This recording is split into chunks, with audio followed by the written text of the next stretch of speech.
Guten Morgen. It's Sunday afternoon. Making a video. Came up with all the ideas last night when I was high, but maybe I should have made it then. But actually, looking back at my videos last night, I was like mumbling. I was drunk. Anyway, what I wanted to talk about is this little book I've been reading. It's about the crossroads. It's from Scarlet Imprint. I got it at Christmas 2019. It's pretty much been in my cupboard since then, so like now that I'm back from America and I'm packing all my treasures, this came out. And funnily enough, this book about the crossroads is the place where all paths meet. Notice like all my disparate magical interests come together in this book. So on the one hand, well, it's looking at the crossroads, which is a strong symbol in the Haitian tradition, but also Western tradition, and this book kind of fuses the two together. It's looking at the living tradition of Haitian Vodou, which attends closely to the spirits, the loi, and this book is, I guess, trying to encourage how we can reform a living relationship with the spirits in our own practice. Quite often, so my encounters and studies with Haiti, I've done it a lot through an academic background, very interested in the Haitian Revolution and the role of kind of magical practices, spiritual practices as a kind of mode of everyday resistance. So Haitian Revolution is very interesting to me because, well, for starters, it's the only successful slave uprising in our history, and Vodou played a critical role. So I found that very interesting. But I don't know, within the Western magical tradition, I'm often a little bit suspicious of, like, for example, there's a lot of like German men that practice Gnostic voodoo, and you know, my anti-colonial mind is always like seeing a lot of red flags with that, but I think this book deals with it well. So what have we got? Well, coming up quite a lot actually. I don't know if anyone else notices. Well, I mean, it's quite a common phenomenon when you spot something, when something comes up in your life, then you see it everywhere. So Jack Stratton Kent, British, I won't say chaos magician, but it says he's one of Britain's most notorious necromancers and a goetic magician. So what I've encountered a lot in like Western occultism is, especially because I was reading in America a lot of grimoires, alchemical texts, investigating kind of this distinction between high and low magic. Like, for example, why was it during the witch trials were poor peasant women and men getting burnt for perhaps magical practices, while at the same time kind of high magicians of the royal court were doing kind of similar things but gave it a Christian justification. So this book, especially Jack Stratton Kent, kind of looks at these Western occultist things. Oh god, this is stiff. But yeah, so there's quite a strong theme in the Western tradition. When you're working with spirits, you kind of summon them and bind them to do your will, which personally to me sounds a little bit bossy. I don't know. So what this does is encourages, you know, forming a relationship with them, asking them how you can serve, and listening rather than commanding them to do your will, which perhaps is a better approach. And I think this is probably definitely a Western approach of like summoning something and getting it to do your will, which is probably a perspective which bleeds into the rest of the world. So as a result of this and kind of this mindset, one thing how this reflects in my daily life and practice is, I mean, I was doing it a bit already, but like feeding the spirits, listening to what they want, attending to them, trying to form a more positive relationship. So this kind of perspective, I guess it animates you every day, and kind of it just becomes a daily practice that you attend to. It's always there.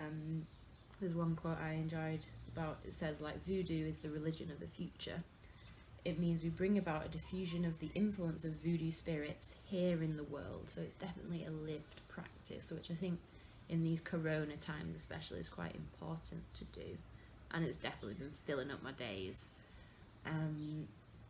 Yeah, so rather than this kind of Solomonic tradition of summoning and binding, it's just kind of infused in your day-to-day practice, which also I found that interesting. So I sat in on a kind of witchy workshop with who I might have in the past, before this workshop, described as a Pyrenean poison witch, Julia from Occulta Crafts.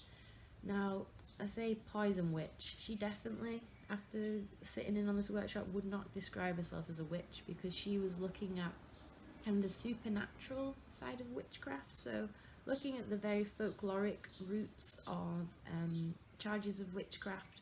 Basically, her talk kind of said, well, witches traditionally were something, a kind of supernatural entity that would visit you in your sleep, and those practicing witchcraft would go off, I guess maybe their astral self would go off into the dream realm. And so it was only during the Inquisition, through kind of legal and theological doctrines, that kind of the witch had to be made into kind of a coherent entity that can then be put on trial.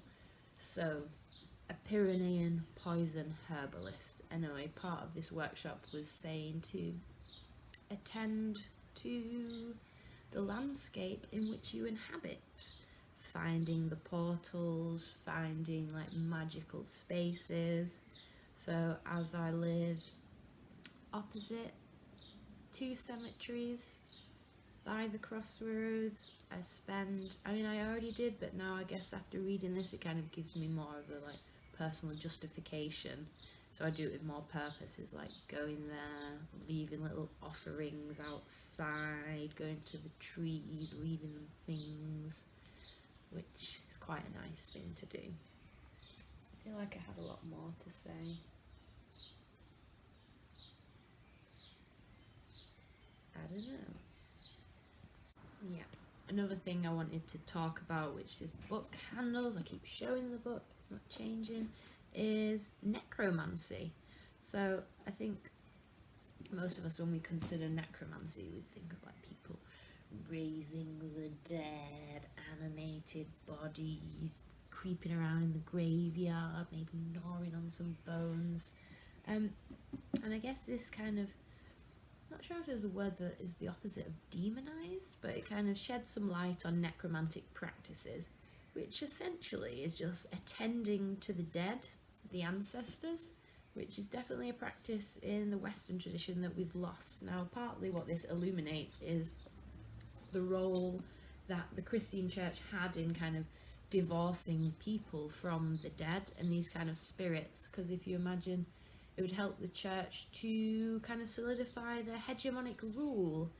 If you have your ancestors buried on your land and you have a close relationship, then it gives you rights to that land. But whereas if they're buried on the church grounds, and kind of the role of dealing with the dead with your relatives who have passed, it puts it into the hands of the church. They can administer this stuff, so it's a way of introducing hierarchy and power. And so necromantic practices were demonized by the Christian church, and as time went on kind of became in this whole package of sabbatic, orgiastic, child killing, demon raising, people who should be burnt. Also, again, relating it back to Haiti, so this, I've also been interested in how the European witch hunts was a way to kind of perfect these very violent disciplinary legalistic measures, frameworks, practices, and it was then exported to the colonies. So it's quite interesting how these things progress. Also, I'm quite interested, so there's a lot as well in kind of Western occultism. I've noticed they're kind of looking at the Western influences on Haitian voodoo. So for example, the role of Freemasonry and these kind of early 19th century groups operating in Haiti, and people have been looking at how this, and also mesmerism, influenced, for example, Bizango cults in Haiti and kind of this kind of structure, secret society structure. But I mean, I guess in some ways it's glad the research is being done, but on the other hand, not sure if that's something I really want to invest my time into investigating, because I feel at the end of the day it kind of removes Haitian agency from securing their own freedom. And what I personally find a lot more interesting is the way that Haitian practices have then influenced the West, maybe without our knowing. Like, for example, Aradia, the Gospel of Witches, which, written by Charles Leland, the end of the 1800s, became kind of a very influential text on the establishment of Wicca, I think especially with Gerald Gardner.